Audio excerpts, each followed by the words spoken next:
Hello, hi. My name is Dhananjay Ansani. Welcome to your DR channel. ఈరోజు Python నేర్చుకుందాం. పైథాన్లో వచ్చేసరికి identifiers and keywords రెండు నేర్చుకుందాం. What is identifier? Identifier అంటే ఏంటి? ఐడెంటిఫైయర్ అంటే names. Identifier is a name. అయితే ఐడెంటిఫైయర్ని ఎక్కడ యూజ్ చేయాలంటే నార్మల్గా ఇప్పుడు ప్రోగ్రామింగ్ లాంగ్వేజ్లో మీకు 10 అనేది వాల్యూ అనేది అవసరం. దాన్ని ఏ ప్రోగ్రామింగ్ లాంగ్వేజ్ 10 అని ఇస్తే కంపైలర్ అంటారు ఎర్రర్ వస్తుంది. కాబట్టి మనం దానికి ఏదో ఒక నేమ్కి ఈ 10 అనేది అసైన్ చేస్తాం. ఎగ్జాంపుల్ చూద్దాం. Number equal to 10. ఇక్కడ నంబర్ అనేది ఐడెంటిఫైయర్ దానికి 100 అనేది మనం అసైన్ చేసాం. సో ఇప్పుడు నంబర్లో వచ్చేసరికి 100 అనేది స్టోర్ అయి ఉంటుంది. అయితే ఐడెంటిఫైయర్స్ అనేది అట్లాగే ఎలాగంటే ఐడెంటిఫైయర్స్ అనేది మనం ఆ, అసలు డిక్లేర్ చేసేటప్పుడు కొన్ని రూల్స్ అనేది మనం పాటించాల్సి వస్తుంది. అవేంటంటే ఐడెంటిఫైయర్ని కీవర్డ్స్తో డిక్లేర్ చేయకూడదు. అంటే ఐడెంటిఫైయర్ నేమ్ కీవర్డ్ నేమ్ అనేది సేమ్గా ఉండకూడదు. అండ్ నెక్స్ట్ వచ్చేసరికి ఐడెంటిఫైయర్స్ అనేది కేస్ సెన్సిటివ్, అంటే స్మాల్ లెటర్స్లో మనం స్టార్టింగ్ అనేది రాయాలి. నెక్స్ట్ వచ్చేసరికి లెటర్స్ స్టార్టింగ్లో ఓన్లీ లెటర్స్ మాత్రం యూజ్ చేయాలి. డిజిట్స్ అనేది అసలు యూజ్ చేయకూడదు.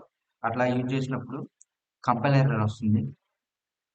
నెక్స్ట్ వచ్చేసరికి ఐడెంటిఫైయర్స్ డిక్లేర్ చేసేటప్పుడు స్టార్టింగ్లో అండర్ స్కోర్ సింబల్ యూజ్ చేయొచ్చు. స్పేసెస్ అనేది యూజ్ చేయడానికి లేదు. వైట్ స్పేసెస్ అనేది white space are not allowed in Python. Next వచ్చేసరికి special symbols like #, dollar symbol and so ఇటువంటి వాటిని పైథాన్లో యూజ్ చేయకూడదు. అది ఐడెంటిఫైర్స్ అనేది.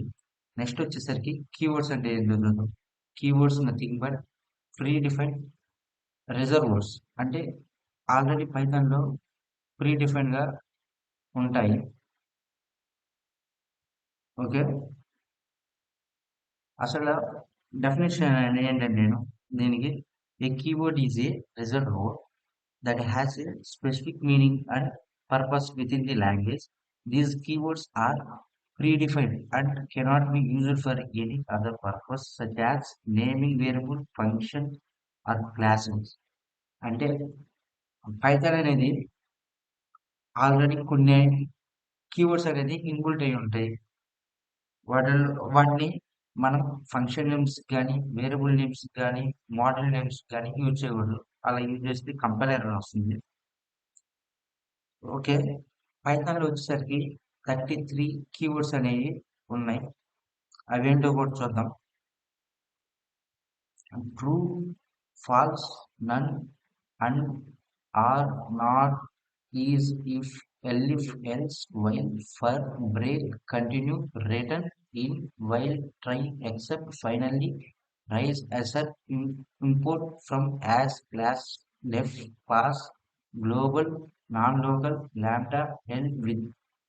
ఈ 33 అనేది కీవర్డ్స్. ఇంకా ఇక్కడ కీవర్డ్స్ అనేది కేస్ సెన్సిటివ్ అని చెప్పాను కదా, కాకపోతే ఇక్కడ ట్రూ, ఫాల్స్, నన్ అనేవి స్టార్టింగ్ లెటర్స్ అనేది ఖచ్చితంగా క్యాపిటల్ లెటర్స్ లోనే ఉండాలి. ఈ 3 మాత్రమే అట్లా ఉంటాయి. మిగిలినవన్నీ వచ్చేసి కేస్ సెన్సిటివ్ లోనే ఉంటాయి. ఓకే, ఇవి అసలు ఈ కీవర్డ్స్ అనేది ఎక్కడ యూజ్ చేస్తారనేది నెక్స్ట్ క్లాసెస్లో ఖచ్చితంగా 1 బై 1 అన్నిటిని ఎక్స్ప్లెయిన్ చేస్తాను. ట్రూ ఎక్కడ యూజ్ చేస్తారు, ఫాల్స్ అండ్ ఇఫ్ అనేది ఎక్కడ యూజ్ చేస్తారు, బ్రేక్స్ అనేది, లెఫ్ అనేది ఎందుకు యూజ్ చేస్తారు, ప్రతి ఒక్కటి ఎక్స్ప్లెయిన్ చేసుకుందాం. Thank you for watching.